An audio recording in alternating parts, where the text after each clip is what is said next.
George White, Ira Feldman, and the rest of the operatives lacked any formal training in psychology or medicine. In fact, the only professional input came sporadically from a psychiatrist from Stanford Medical School, who was ill-equipped to provide clinical treatment if someone suffered a serious reaction to the drugs. Yet, the operation pressed on, unchecked and reckless. It wasn't just the original safe houses in San Francisco. 2 more opened in the Bay Area, one at the Plantation Inn on Lombard Street, and another at 261 Green Street in Mill Valley. The scope of the experiments expanded as well. Gottlieb began testing bizarre devices, stink bombs, itching powder, and even drug-laced needles designed to poison wine bottles.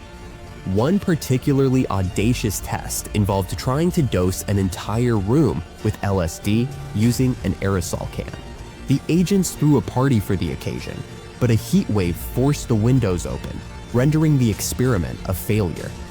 White's operations soon extended beyond the safe houses, as he began slipping LSD into drinks and food at local beaches, bars, and restaurants. One of his victims was Ruth Kelly, a singer at a San Francisco club called the Black Sheep. After rejecting White's advances, she suddenly found herself under the influence of LSD right before stepping on stage to perform. She was later hospitalized to recover, her mind still reeling from the drug. By 1971, White himself seemed to acknowledge the operation's madness. In a letter to Gottlieb, he wrote, "Of course, I'm a very minor missionary, actually a heretic, but I toyed wholeheartedly in the vineyards because it was fun, fun, fun. Where else could a red-blooded American boy lie, kill and cheat, steal, deceive, rape, and pillage with the sanction and blessing of the All-Highest?" But even as things spiraled, Operation Midnight Climax continued for another decade, carrying on its chaotic mission in the name of national security. However, by 1963, change was imminent. Following the failure of the Bay of Pigs invasion, CIA Director Allen Dulles, one of Gottlieb's key supporters, was forced to resign. His successor, John McCone, was kept in the dark about the program's existence until he dug deeper. With the help of the new Inspector General, John Ehrman, McCone unearthed the full extent of the CIA's experiments. Civilians dosed with LSD under the pretense of national security, many of them falling ill as a result. Ehrman immediately recommended shutting the operation down. Despite McCone's attempts, the safe houses continued to operate unofficially until 1964, when the program was finally suspended. It wasn't until 1966 that the CIA formally shut down both the New York and Bay Area safe houses. Ironically, it was the same year that LSD was made illegal in the US. Gottlieb, always 2 steps ahead, had anticipated this moment. He ensured no records were kept on Midnight Climax, though MKUltra's documentation survived. When the Watergate scandal rocked the nation in 1973, Gottlieb saw the writing on the wall. Fearing incriminating evidence, he drove to the CIA Records Center and personally ordered the destruction of any documents related to the operation. What he didn't know was that 20,000 records survived the purge, containing expense reports, memos, and even Gottlieb's own admission that LSD was inherently ineffective as an intelligence tool.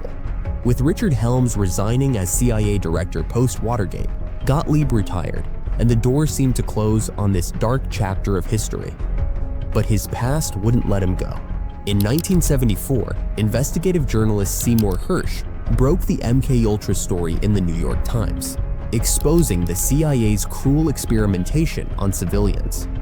The government had no choice but to investigate. By the time the Church Committee was convened, Gottlieb was called back to testify. His condition? Immunity for his actions during the program. The Church Committee, perhaps underestimating the full scope of the MKUltra operations, accepted.